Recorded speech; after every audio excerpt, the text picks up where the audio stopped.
নমস্কার, welcome to my channel foodie apong Chronicles. সকলে নিশ্চয়ই খুব ভালো আছেন। চলে এসেছি আরও একটি নতুন কোরিয়া রিলেটেড ব্লগ নিয়ে, যেখানে আজকে দেখাবো আমি কোরিয়াতেই বসেই কোথা থেকে ইন্ডিয়ান সব শাকসবজি খুঁজে পেয়েছি আর তাই দিয়ে কী কী রান্না করলাম। তো সকাল সকাল বেরিয়ে পড়েছিলাম আমরা তিনজনই ছেলের নাম দেগু হেলথ সেন্টারে রেজিস্টার করানোর জন্য, যাতে এখন থেকে আমার ছেলে কোরিয়ান গভর্নমেন্ট থেকে ভ্যাকসিন নিতে পারে। এই যে এইটা হলো পেডিয়াট্রিক ডিপার্টমেন্ট, এখানেই নাম কম্পিউটারে রেজিস্টার করাতে হয়।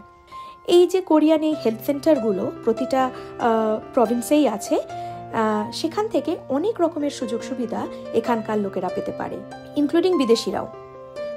যাই হোক, রেজিস্ট্রেশন করানোর পর আমরা বাড়ি ফিরে ব্রেকফাস্ট করলাম আর ছেলেকে ওর বাবার কাছে আমি রেখে আমার বান্ধবীর সাথে এশিয়ান মার্কেটে যাওয়ার জন্য রেডি হয়ে নিচ্ছিলাম।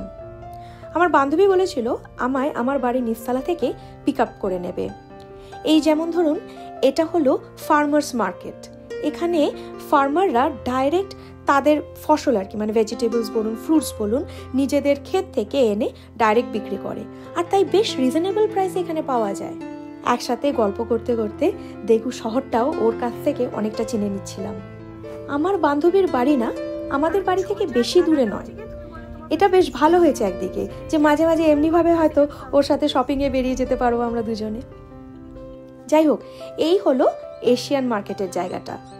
লোকেরা যেরকম হীরের খনি দেখলে উন্মাদ হয়ে যায় বা আনন্দে আটখানা হয়ে যায়, আমার কিন্তু তেমনি খুশি হচ্ছিল এই জায়গাটা দেখে।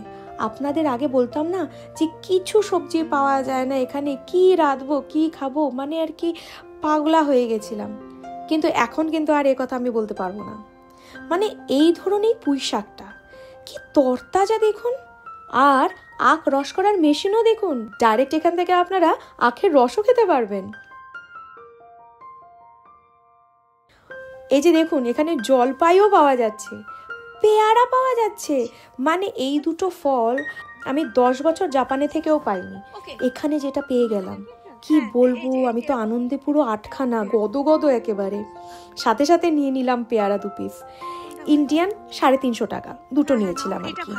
দুটোই নিলাম কারণ খেয়ে দেখি কেমন মিষ্টি হবে। আর বিশ্বাস করুন, অসম্ভব ভালো পেয়ারা ছিল, যেমনি কচি তেমনি মিষ্টি। হ্যাঁ, দুটোই বলছি। হ্যাঁ, ডিফারেন্ট। এছাড়াও স্ট্রবেরি বাইরের দোকানে যেটা 650 টাকার মতো যেটা পাওয়া যায়, সেটি এখানে মাত্র 300 থেকে 350 টাকায় পাওয়া যাচ্ছিল। ভাবতে পারেন, পুরো অর্ধেক দামে।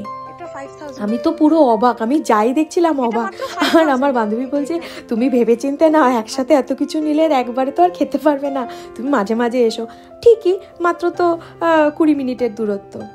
যাই হোক, এই দোকানের পাশের দোকানটায় আবার গেলাম। ওখানে দেখুন কলমি শাক পাওয়া যাচ্ছিল, সাদা ছোট ছোট বেগুন, মানে যেটা দিয়ে ছোট ছোট মাছ, ধরুন এই মরলা মাছ, পুঁটি মাছ কি সুন্দর করে খাওয়া যায় না এই বেগুনগুলো দিয়ে।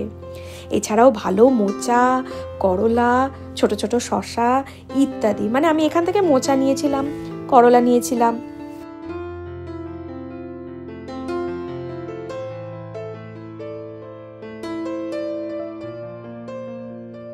এছাড়াও এই দোকানটায় দেখুন শিমলা মরিচ পাওয়া যাচ্ছিল, লম্বা লম্বা একদম বরবটি, ঢেঁড়স, লাউ, চাল কুমড়ো, কাঁচা পেঁপে, কচুর শাক, ফুলকপি, আর সব থেকে ইম্পর্টেন্ট ইন্ডিয়ান পেঁয়াজ।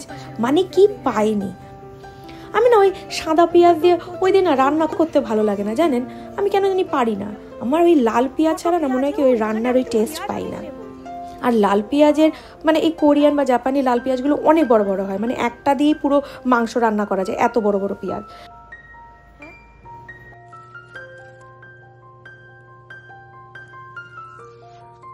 আমি তো শাক প্রেমী, লাল শাক দেখে তো আত্মহারা। আমরা দুজনেই আবার পুঁই শাক নিয়ে নিয়েছিলাম 500 গ্রামের মতন। দাম ওই তো ধরুন ওই 300 থেকে 350 টাকার মতো।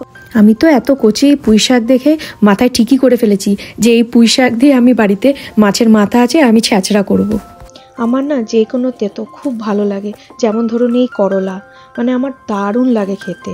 আর এই করলা এগুলো দুটো আর কি ইন্ডিয়ান টাকায় ধরুন ওই 300-350 টাকার মতন, কিন্তু বেশ কচি ছিল। বাড়িতে এনে করেছি তো, অসাধারণ ছিল।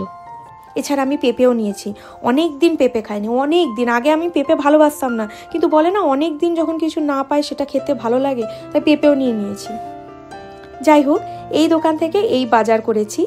এছাড়াও এই দোকানের ভেতরে আবার ইন্ডিয়ান সব মানে আর কি গ্রসারিও পাওয়া যায়, ডাল, ছোলা, তেল ইত্যাদি সব। তো ওগুলোও কিছু টুকটাক যা দরকার ছিল ওগুলোও কিনে এনেছিলাম।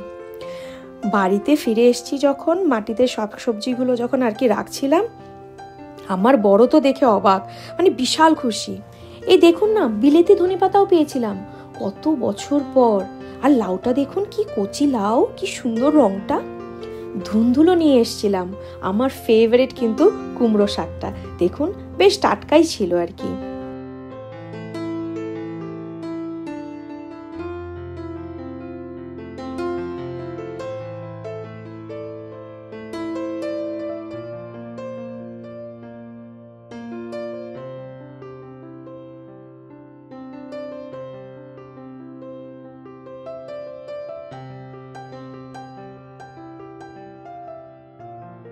ও বলল বেশ জমিয়ে কিছু রান্না করো তো এই শাকসবজিগুলো দিয়ে।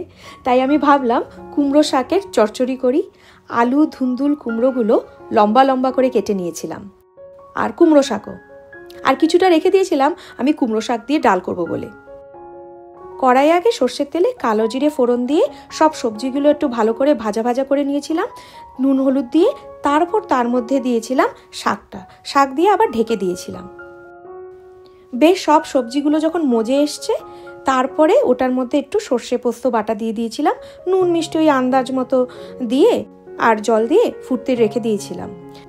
বেশ তরকারিটা মাখো মাখো হয়ে আসছিল যখন, তার উপর অল্প কিছু ভাজা চিংড়ি ছড়িয়ে দিয়েছিলাম। ব্যাস তৈরি কুমড়ো শাকের তরকারি।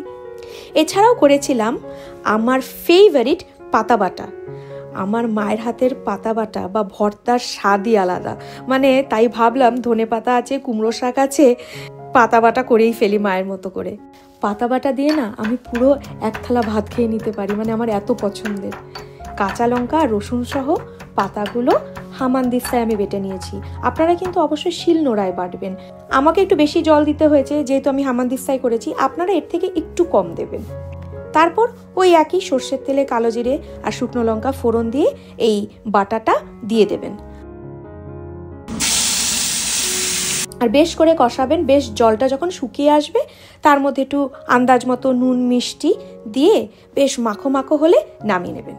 পাতা বাটা বা ভর্তা কিন্তু একটু ঝাল ঝাল হয়, তাই চেষ্টা করবেন ইউজুয়াল থেকে একটু বেশি ঝাল দিতে। এছাড়াও সেদিন করেছিলাম মোচা চিংড়ি।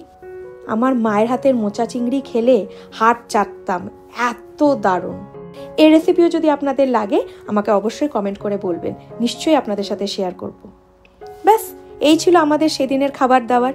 ইন্ডিয়ান শাকসবজি পাওয়ার আনন্দে বেশ তৃপ্তি করে দুজনে খেলাম, জানেন তো, অনেক অনেক দিন পর। আপনারও কি আমার মতো এতটা সবজি প্রেমী? আমাকে কিন্তু কমেন্টে অবশ্যই জানাবেন। যাই হোক, আমার আজকের ভ্লগ আপনাদের কেমন লাগলো আমায় অবশ্যই কমেন্ট করে বলবেন। আর যদি নতুন বন্ধু হন, please do like, share and subscribe my channel. আবারও ফিরে আসবো আরও একটি কোরিয়া রিলেটেড ভ্লগ নিয়ে। আজ তাহলে আসি। 안녕히 계세요.